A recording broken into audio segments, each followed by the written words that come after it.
शैला साहबा, बिलावल साहब कह रहे हैं कि एनआरओ मांग रहे हैं, कोई राब्ता हुआ है, किसी ने राब्ता किया है पीपल्स पार्टी से या हुकूमत से, कोई इत्तला पहुंची है कि जी एनआरओ मांग लिया उन्होंने? अच्छा देखिए, बात यह है कि इन्हें खुद भी पता है कि एनआरओ कौन देगा। ये तो पॉलिटिकल पार्टी से जब हुकूमत थे जब भी, और जब बाद में थे जब भी बात करना नहीं पसंद करते। जो इन्हें थर्ड ऑप्शन के तौर पर लाए थे, जो इनके बिल पास कराते वक्त इनको इनके नंबर पूरे करते थे फ़ोन कर करके, जिनके लिए कहते थे हम एक पेज पे हैं, जिनके लिए कहते थे कि भाई हमें मसला ही नहीं है, तो अब उन्हीं क़ुव्वतों की तरफ ये देखना चाह रहे हैं।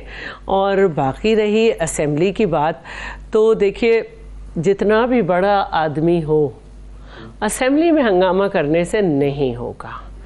आपके मुकदमे बने हुए हैं, आप फेस कर रहे हैं, आपको जो भी सहूलत मिलेगी अदालत से मिलेगी।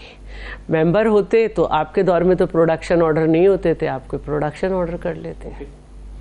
और असेंबली में आके शोर करवाना, चलने न देना और ये तासुर देना कि भाई सब कुछ उन्हीं के लिए हो रहा है, असेंबली वाले तो खुद भी परेशान है कि क्या करें।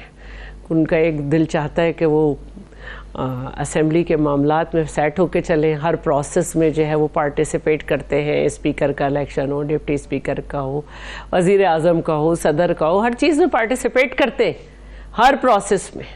फिर कहते हैं हम इसे नहीं मानते, फिर हंगामा करने शुरू हो जाते हैं।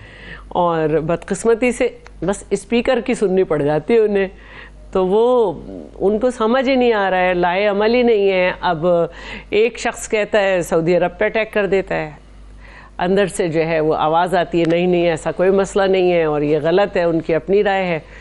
वो फिर कह देता है कि मैंने यही किया, फिर उसको कैंपेन दे देते हैं, मेरी अपनी राय है, पार्टी की राय नहीं है। जब आप पार्टी डिसिप्लिन में होते हैं तो आप अपनी राय पब्लिक नहीं करते।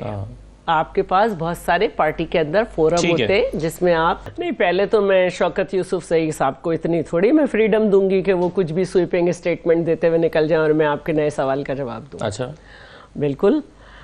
10 साल में 79 बिलियन जो कर्जा था केपी में, इनके शानदार दौरे हुकूमत में 1000 बिलियन हो गया। फैक्ट्स एंड फिगर निकालें, आपको हर महीने क्राइम रेट आपको और उसके बाद जो 16 महीने की आपकी हुकूमत है केपी में सबसे ज्यादा मिलेगा। मैं सिंध की बात कर रही हूँ। अच्छा, एक मिनट सिंध वाहिद सूबा है जिसने 18वीं तरमीम के बाद अपना बिजली घर बनाया, अपनी सबसे ज्यादा बिजली बनाई और कराची को भी 100 मेगावाट दे रहे हैं। सबसे बेहतरीन सहूलतें हमारे सिंध की है, सबसे जबरदस्त इंफ्रास्ट्रक्चर हमारा है। और गौस पाशा की जो किताब है उसमें उन्होंने लिखा है कि सबसे बेहतरीन जो गवर्नेंस है जिसके 28 पैरामीटर्स है वो सब सिंध ने टच किए हैं, जिसको चेयरमैन बिलावल ने ARY में बैठ के बुक भी दिखाई थी। तो मेरा कहने का मतलब यही है कि आप जो इस वक्त मुल्क में दहशतगर्दी है जिसका सेहरा इस पे आपको जा रहा है कि आपने वहां पे जो लोग कैद थे उनको बुला के और यहाँ पे उनको कौमी धारे का और वो सब कुछ करने की बात की। आज जो दहशतगर्दी है जिसका सेहरा आपकी तरफ जा रहा है, आप उसको भी जो है ना, जो कराची में दहशतगर्दी हुई और जिसको सिंध पुलिस ने नाकाम बना दिया, आप उसको भी कह रहे हैं। तो अल्हम्दुलिल्लाह सिंध के हालात सबसे अच्छे और सबसे ज्यादा रेवेन्यू जनरेट करता है।